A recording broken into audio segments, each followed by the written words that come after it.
तो अपने अगले सेशन की शुरुआत करते हैं और हमारे गेस्ट हैं गजेंद्र सिंह चाहर साहब, एमडी हैं तपोवन फूड्स टेस्को के। बहुत स्वागत है सर आपका इंडिया न्यूज उत्तर प्रदेश उत्तराखंड के मंच पे। 13 साल से आपकी कंपनी का इतिहास रहा है, जितना मैं जान सकी हूं। 13 साल एक लंबा वक्त होता है व्यापार में गुजारना। इन 13 साल में क्या उतार चढ़ाव आपने देखा, और आपके सफर के बारे में भी हम जानना चाहेंगे कि कैसे आप एक फूड इंडस्ट्री में आप आए, आपने अपनी एक जगह बनाई और आज आप हमारे साथ यहाँ इस मंच पर हैं। धन्यवाद देता हूँ पहले चैनल को कि मुझे यहाँ तक बुलाने का सम्मान किया, उसके लिए बहुत हार्दिक बधाई। बेसिकली किसी भी चीज़ की शुरुआत होती है, किसी भी कंसेप्ट की शुरुआत होती है तो उसके पीछे कोई ना कोई आइडिया होता है। तो आइडिया कैसे आया इस इंडस्ट्री को लेके कि मैं किसान का बेटा था, थ्रू आउट एग्रीकल्चर स्टूडेंट रहा हूँ बीएससी एग्रीकल्चर तक, और मैंने उसके बाद लॉ किया, उसके बाद डिप्लोमा किया फूड टेक्नोलॉजी में। तो मैं इंडिया टुडे का आर्टिकल पढ़ रहा था, तो इंडिया टुडे के आर्टिकल्स में सबसे पहले दिया कि किसान, जो हमारा किसान प्रधान देश है, उसी का उत्पादन या तो वेस्टेज हो रहा है, या उसको बेस्ट प्राइस नहीं मिलता, या वो बिक जाता है। जैसे टमाटर के टमाटर, अनानास, बहुत सारी चीज़ें इस तरह की वेस्टेज हो रही थी। ये मैं बात कर रहा हूँ 90 के आसपास की। तो उसी समय मैंने डिप्लोमा किया और छोटे से स्केल से हमने शुरुआत की आगरा से बिजनेस की। ये 90 में धीरे धीरे करते करते वहाँ पर टाटे ब्रिज जब जॉन घोषित हो गया तो वहाँ पर पॉल्यूटेड इंडस्ट्रियों को सबको बाहर कर दिया। आगरा से सभी बाहर पलायन हो गई। तो हमने सुना कि भाई नज़दीक में हाथरस है, या पानी भी ठीक है, लेबर भी अच्छी है, यहाँ पे कॉस्टली नहीं है। तो हमने यहाँ पे इस यूनिट को स्थापित किया और धीरे धीरे 13 साल से हम लोग इस इंडस्ट्री में राइज कर रहे हैं। जैसा कि आपने कहा कि बहुत शुरुआती स्टेज से ही आपने ये आपने ठान लिया था कि आपको इस इंडस्ट्री में आना है, अपनी एक खास जगह बनानी है, और किसानों का जिक्र किया क्योंकि किसान फैमिली से आते हैं सर आप। तो किसानों को लेके आप देश में किसानों की स्थिति पर क्या कहना चाहेंगे? तो किसानों की स्थिति जब से बहुत सुधरी है, उस तरीके से जैसे आज से 25 साल पहले किसान की जो दुर्दशा थी आज उतनी नहीं है, क्योंकि उनके उत्पादन का उचित मूल्य मिलता है। टमाटर के टाइम पे उस तरह टमाटर नहीं पिटता, पूरे साल अच्छे रेट में टमाटर मिलता है।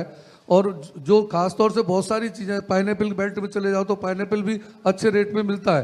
तो किसान की स्थिति ओबियसली सुधरी है, क्योंकि उत्पादन किसान का प्रोसेस फूड इंडस्ट्री के विकास की वजह से किसान को तरक्की हो रही है, किसानों की तरक्की हो रही है। और सर आपसे ये भी जानना चाहेंगे, चूंकि हाथरस में भी आपका ये फूड इंडस्ट्री का बिजनेस है और आप इतने टाइम से यहाँ पर हैं, हाथरस में आपको क्या लगता है कि छोटे व्यापारियों के लिए हाथरस कितना सही है, कितना सुगम है व्यापार के लिए खास तौर पे? आज के टाइम पे हाथरस उद्योग काफ़ी अच्छा चल रहा है और आगे आने वाले टाइम में हाथरस में डेफिनेटली तरक्की होगी।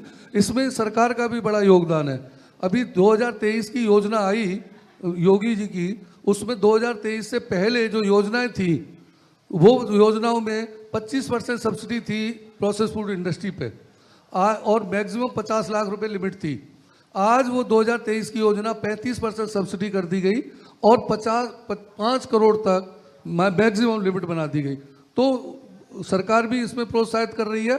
और मेरा ये कहना है कि हाथरस तरक्की करने के लिए एक सबसे बड़ा ये है कि यहाँ पर हम लोग सांसद जी से भी बात कर रहे हैं, और सांसद भी हमारे इसमें बहुत पॉजिटिव हैं कि हम यहाँ पर ये आपका फूड पार्क बनाने का प्लान कर रहे हैं कि हमारे छोटे छोटे फूड पार्क बनाए जाए, जिससे कि फूड इंडस्ट्री में हींग भी आती है, मसाला इंडस्ट्री भी है, दाल इंडस्ट्री भी है, ये सभी फूड्स में ही आते हैं। तो हम उसके में प्रयासरत हैं। हो सकता है हम बहुत जल्दी फूड पार्क की भी स्थापना कर दें। चूंकि आप किसान फैमिली से हैं, आप फूड प्रोसेसिंग बिजनेस में भी आप हैं, कोई व्यापारी व्यापार करने के लिए हाथरस ही क्यों चुने?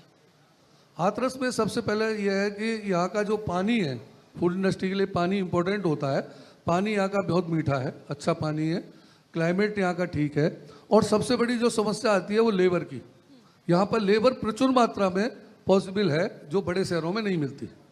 लेबर यहाँ पर सही है, ठीक है, बिल्कुल सर। एक चीज और आपसे यहाँ समझना चाहेंगे, जैसा आपने कहा कि इंडस्ट्रीज क्लाइमेट यहाँ का अच्छा है, पानी यहाँ का अच्छा है, लेकिन कई बार किसानों के लिए इंडस्ट्रियल जो वेस्टेज होता है वो एक बहुत बड़ी समस्या बन जाती है। आप उन चीज़ों को किस तरह से देखते हैं, चूंकि आपकी भी कंपनी है, फैक्ट्री है और यहाँ पर भी फूड प्रोसेसिंग का जो काम है वो होता है, लेकिन जो वेस्टेज होता है उसको लेकर आपकी क्या राय है कि कैसे उन चीज़ों का निदान करना चाहिए? देखिए, यहाँ पे कुछ बेल्ट हैं जो हमने भी डेवलप की हैं, कुछ पहले से ही हैं। जैसे मोहनपुरा यहाँ पास में, या टमाटर का उत्पादन बहुत होता है इस समय। टमाटर प्रचुर मात्रा में 3 महीने चलेगा। यहाँ से थोड़ी दूर जाओगे तो एटा बेल्ट है। एटा बेल्ट में 25 साल पहले हमने कॉन्ट्रैक्ट फार्मिंग शुरू कराई थी बेबी कॉर्न की, जो कि आज वहाँ से 500 एकड़ लैंड में बेबी कॉर्न का उत्पादन होता है। और वो बेबी कॉर्न की फसल साल में 3 बार ली जाती है, और पशुओं को उससे चारा मिलता है, जो चारा खा के पशुओं दूध अच्छा उत्पादन देती हैं, और उनका जो बेबी कॉर्न है वो हम प्रोसेस करके मार्केट में सेल करते हैं।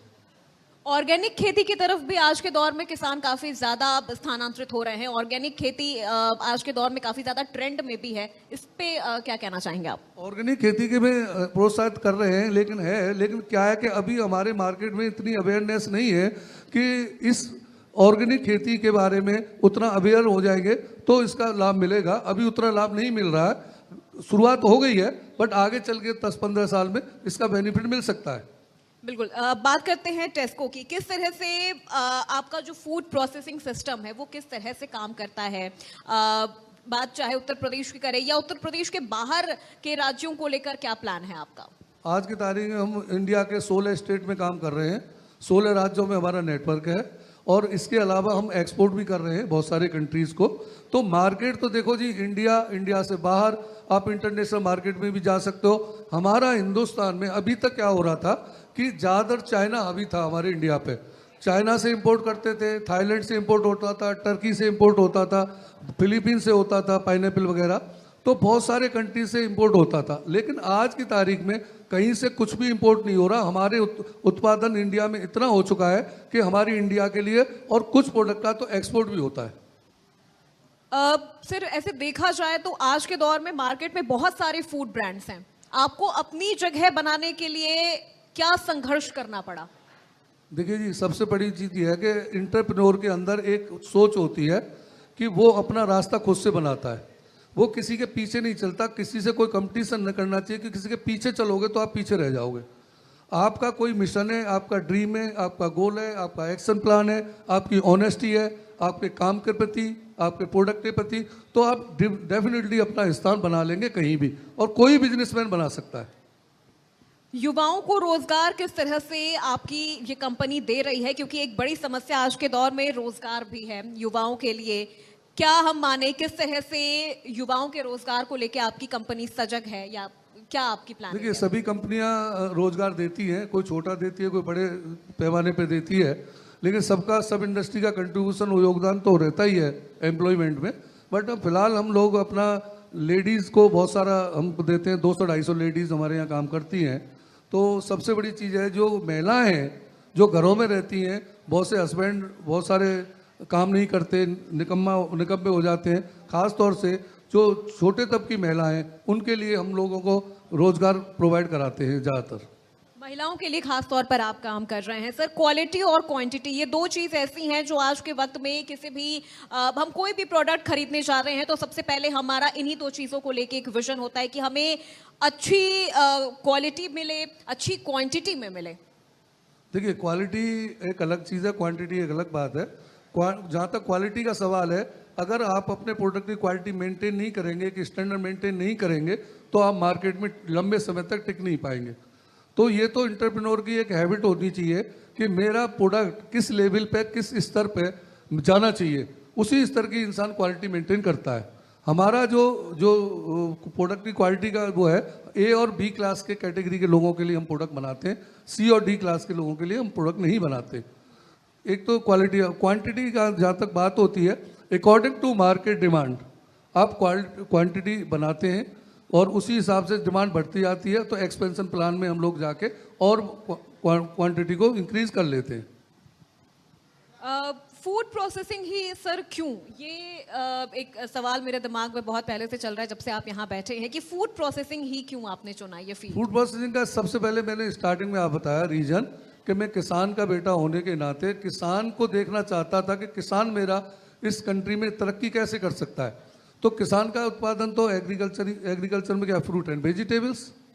अब उसका रखरखाव करने के लिए 3 तरीके थे। एक तरीका था कि आप कोल्ड स्टोरेज में प्रोडक्ट को रख दो, तो कोल्ड स्टोर में सभी चीज़ों को नहीं रखा जा सकता। जैसे आलू रख लिया, सेब रख लिया श्रीनगर में, बहुत सी चीज़ों को रख सकते हैं, लेकिन ज़्यादातर चीज़ों को आप कोल्ड स्टोरेज में भी नहीं रख सकते। दूसरा तरीका कि आप उसको डिहाइड्रेट कर दो। तो डिहाइड्रेशन अगर करने के बाद प्रोडक्ट के अंदर जो नेचुरलिटी होती है, जो न्यूट्रिशन होता है उसके अंदर, वो उसका ड्राई होने की वजह से वो हेल्थ के लिए उतना बेनिफिट नहीं होता। तो ये आइडिया इसलिए ड्रॉप किया गया। तीसरा तरीका आता है फ्रोजन कर दिया जाए किसी चीज़ को, जैसे मटर फ्रोजन हो गई, बहुत सारी चीज़ें फ्रोजन होके लंबे समय तक स्टोर की जा सकती हैं। लेकिन फ्रोजन में भी एक प्रॉब्लम यह है कि हर प्रोडक्ट को आप नहीं कर सकते। लेकिन फूड प्रोसेसिंग में कैंड फ्रूट एंड वेजिटेबल्स में आप कैंड करके आप उसको 2 साल 3 साल के लिए भी सुरक्षित कर सकते हैं, लेकिन उसमें हर प्रोडक्ट हो सकता है। इसलिए हमने इस इंडस्ट्री को चुना। सरकार की तरफ से व्यापारियों के लिए काफी योजनाएं चलाई जा रही हैं, किसानों के लिए काफी योजनाएं चलाई जा रही हैं। आपको क्या लग रहा है उन योजनाओं का व्यापारियों को लाभ मिल पा रहा है, खासतौर पर जो छोटे व्यापारी हैं, हाथरस के जो व्यापारी हैं? योजनाएं तो बहुत सारी हैं, लेकिन सबसे बड़ी प्रॉब्लम यह है, विडंबना कह लीजिए, कि लोगों को अवेयरनेस नहीं है। क्योंकि जिले लेवल पे उस योजनाओं के बारे में प्रचार प्रसार नहीं होता, इसलिए छोटे किसान या छोटे उद्योग वाले जो लगाना चाहते हैं और बंदे इंटरप्रेन्योर हो सकते हैं, उनके लिए अवेयरनेस की प्रॉब्लम है। अगर अवेयरनेस प्रोवाइड कराई जाए तो हमारे उद्योग नीति और काम कर सकती है, बढ़ सकती है उद्योग। अवेयरनेस एक बहुत बड़ी समस्या इस वक्त सर आपको लग रही है। किसानों की स्थिति की अगर हम बात कर ले तो किस तरह से आपको लगता है कि 2014 के बाद से भारत में किसानों की स्थिति कितनी ज्यादा बेहतर हुई है? इसका आपको भी असर आपके व्यापार पर भी हुआ होगा? डेफिनेटली हमको ये अच्छे से मालूम है, किसान की तरक्की बढ़ी है तभी हमारी इकोनॉमी बढ़ी है।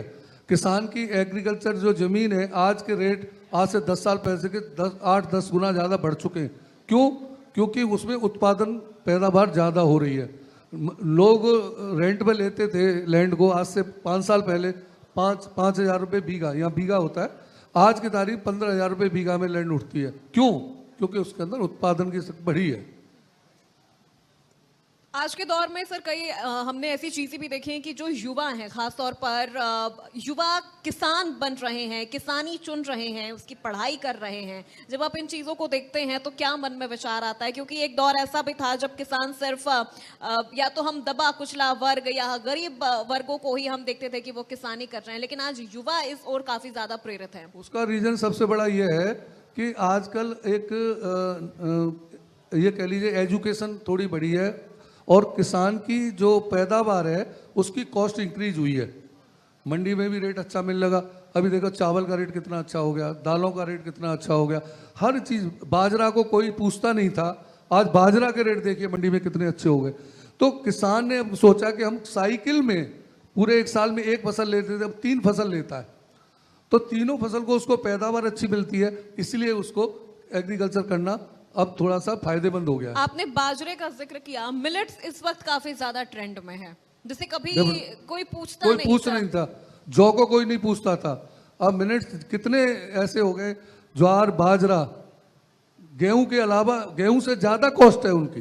क्या मिलेट्स का इस्तेमाल आपके प्रोडक्ट में भी हो रहा है? क्या इन चीजों को लेकर आपकी कोई स्ट्रेटेजी प्लानिंग? मिलेट में प्रोसेसिंग नहीं करते, हम फ्रूट एंड वेजिटेबल्स में ही है। आगे इसको लेकर कोई प्लानिंग इन फ्यूचर, अगर आप कुछ ऐसा करना चाहें? नहीं, फ्यूचर में ये है कि हम बहुत सारे अभी और उद्योग बढ़ा रहे हैं और हम एक्सपेंशन प्लान कर रहे हैं। हमारा सबसे आगे 2027 में IPO लाने का प्लान है, जो कि हम डेफिनेटली लेके आएंगे। हमारी उस तरफ हमारी चीज़ें बढ़ गई हैं आगे, तो IPO के बाद हम पब्लिक, जनरल पब्लिक का भी फायदा कर सकते हैं। वो किस तरह से होगा सर, वो मैं समझना चाहूंगी आपसे, अगर आप बताना चाहें कि जनरल पब्लिक का फायदा उन चीजों से किस तरह से BSE लिस्टेड कंपनी होती है, पब्लिक लिमिटेड होती है, तो इशू लेते हैं, मार्केट में शेयर खरीदते हैं, तो वो पब्लिक का शेयर बढ़ता है तो पब्लिक को डेफिनेटली फायदा होता है। तो that is the planning of BSE listed करा के IPO लॉन्च करने का प्लान है 2027 में। आपकी कंपनी में और किस तरह से सर फूड प्रोसेसिंग को लेकर आप काम कर रहे हैं? क्वालिटी को किस तरह से आप डेवलप कर रहे हैं? क्योंकि कई बार जनता के मन में क्वालिटी को लेकर भी कई ऐसे संशय होते हैं, क्योंकि आज के दौर में हम देखें तो कॉम्पिटिटर इस फील्ड में काफ़ी ज़्यादा हैं, तो आप किस तरह से सर्वाइव कर रहे हैं? देखिए, कंपटीटर हमारी इंडस्ट्री में नहीं, सभी इंडस्ट्री में कंपटीटर होते हैं और कंपटीशन, एक हेल्दी कंपटीशन सभी जगह होता है और होना भी चाहिए।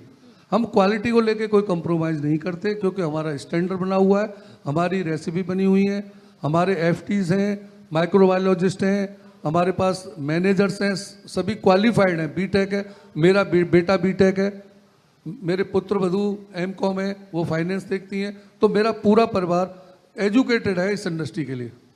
बिल्कुल, एक आखिरी सवाल सर आपसे। स्टार्टअप का दौर चल पड़ा है इस वक्त और आप भी इन चीज़ों को देख रहे होंगे, समझ रहे होंगे। स्टार्टअप जो इस वक्त युवा कर रहे हैं या जो फूड प्रोसेसिंग में या अन्य फील्ड में अगर वो जाना चाहते हैं, तो एक क्या मैसेज आप उनको देना चाहेंगे? देखिए, अन्य फील्ड का तो मुझे नॉलेज नहीं है कि मेरी पैदाइश ही इसी फील्ड में हुई है और मैंने भगोने भट्टियों से बिजनेस स्टार्ट किया था 2090 में, 1990 में। उसके बाद से मेरा इसी इंडस्ट्री पे तरफ फोकस रहा है। इस इंडस्ट्री के बारे में मैं बहुत कुछ बता सकता हूँ, अदर इंडस्ट्री के बारे में मुझे नॉलेज तो नहीं है। इसी इंडस्ट्री में अगर कोई युवा आगे अपना भविष्य देख रहा है, अपना स्टार्टअप करने की कोशिश कर रहा है, ये इंडस्ट्री एक ऐसी है कि एक भगोने भट्टी से शुरू हो सकती है और एक 100 करोड़ में भी शुरू हो सकती है ये। और अदरवाइज इंडस्ट्री ऐसी होती है कि एक सीमा होती है कि भाई इतना तो कैपिटल चाहिए। इसके लिए minimum requirement government subsidy 33%, interest subsidy term loan पे 6%, इतना बड़ा, और 5 करोड़ तक मैंने बताया कि मैक्सिमम 5 करोड़ तक सब्सिडी है। और इस समय अच्छे से बहुत अच्छे तरीके से सबको फटाफट सब्सिडी मिल रही है और हाथरस में बहुत सालों ने सब्सिडी ली भी है। बिल्कुल, बहुत शुक्रिया सर, आप हमारे साथ मंच पे बैठे और आपने अपनी फूड प्रोसेसिंग इंडस्ट्री को लेके आपने बहुत सारे हमारे सवालों के भी जवाब दिए। हम उम्मीद करते हैं कि जो दर्शक हमें देख रहे होंगे, सुन रहे होंगे, आपके जरिए उन्हें काफी ज्यादा कुछ सीखने को भी मिल रहा होगा। सवाल है जी साधुवाद। जैसे सर ने बताया कि किसान के पुत्र हैं और उसके बाद उन्होंने सोचा कैसे प्रिजर्व करना है, बिजनेस को कैसे आगे बढ़ाना है।